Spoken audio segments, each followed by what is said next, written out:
It starts like, she's back again. I'm heart greedy. I want to see from You're like the flu. Can't get rid of you. That's nice. Isn't that nice? Let's see if I get a nice. This is a nice hat. Nice and nice. All right. Get it in better shape so you can see it better. Artificial. They do that. They massage the heart. Yeah, that'll keep you alive. All right, so see this nice ridge I'm trying to create for you? Well, this would be your sulcus, okay? Interventricular sulcus. It's amazing. That's all fat. See how much fat I just penetrated? That's fat. That thick, okay? And it would be like all soft and like gooey, like fat. Because I try to strip one of the hearts, and it's almost impossible. Trying to get the vessels out, and it's just too intertwined. You'd have to dip this heart. Okay, so this means this would be my left ventricle. This is my right, because there's your sulcus separating, and there's your apex. Okay, so if we come up, then this would be my right atria, correct? And this would be my left. Simple as that. Come up this way, then I know this is my pulmonary trunk right here, and here's my ligamentum arteriosum hooking them together. Okay, so these little branches you're seeing would become the pulmonary arteries, because the trunk will divide to the arteries to the lung. Okay? Now, this is the aortic arch. This whole thing is the aorta. This would be the brachiocephalic. And if it's coming up the way it should be, if it's similar to a human, then this one should become, you don't have to remember this, but this one should become, this should become its right subclavian, and this should become the right common parotid.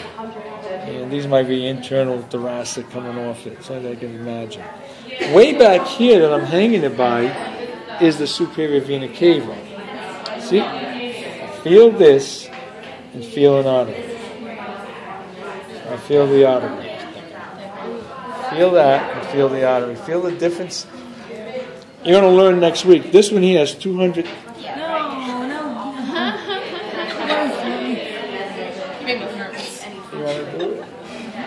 No. 200 cell layers in its muscle wall. This has 3 cell layers in its muscle wall. But this thing would be blown up like a balloon. It wouldn't be flat like this if this was alive, beaten.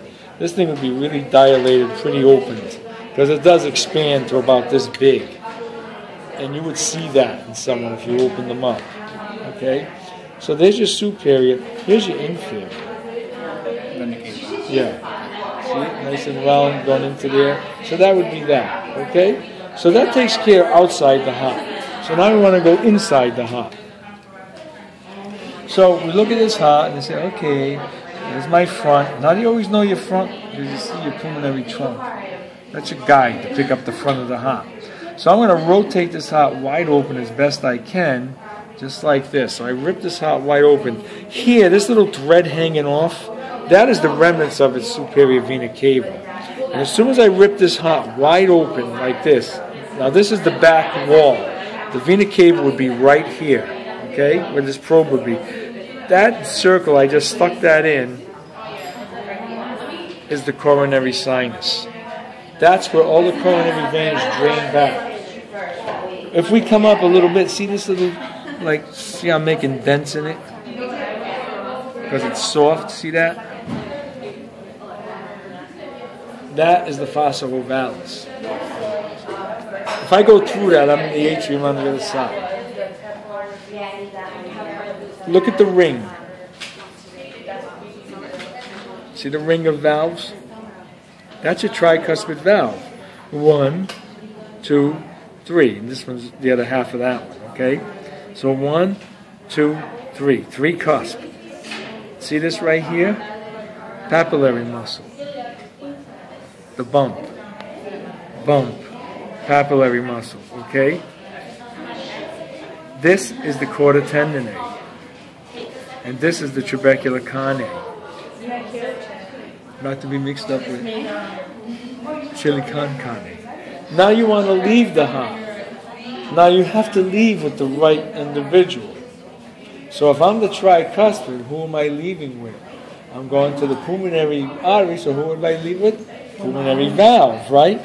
So I got to enter, so I open this up, because here I am. Here's my pulmonary artery, and I'm opening it wide, and I'm, just give me a second to get in here.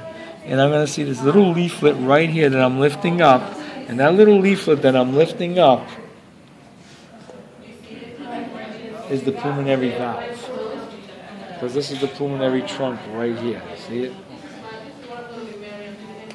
There I am, right into the valve, okay? So that takes care of the right side of my heart. Let's go to the left. Now look at the thickness of this wall to this wall. It looks like a mushroom. You know when you cut a mushroom in half? All right, yeah, it does. It does. A big mushroom, like a signorina, a big one. Okay. So if I open this up, so this would be the left. You guys didn't get gypped. You did this all right. This would be the left ventricle. You're looking at me like you're so mean teaching them. Left ventricle, left atrium. Just like before. Nothing different, okay? And some of them might have a hole where you could see the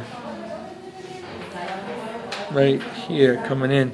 These here would be remnants of the pulmonary vein entering it. That's what that big hole is. Okay? That's your remnants. Because they're all chopped. We need to know that. No, you can't. How can I pin a hole? I can't. It's just good FYI to understand how things are moving around here. So now we know that was the tri, so this is the bi. Right? Cusp here, cusp there. Same thing though. What's that? Chorda tendinae. We can't see that. Chorda tendinae. Papillary muscle trabecular carne. Chorda tendinae, papillary muscle trabecular carne. Did I say anything different? You need just to know the valves. So if you're in the right side of the heart, know what side of the heart you're in. How you put like a sticky. Oh, it won't be a stick, you'd be a pin. So I would have to have a stick, rip a stick apart to fit in here to wedge this open. You know, so I'd wedge like that. Don't rip it. I won't rip it, don't you worry. Like that to keep it open, and then put pins in it. That is disgusting. All right.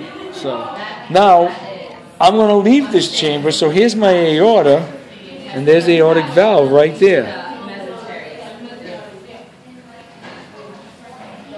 Okay, that's it.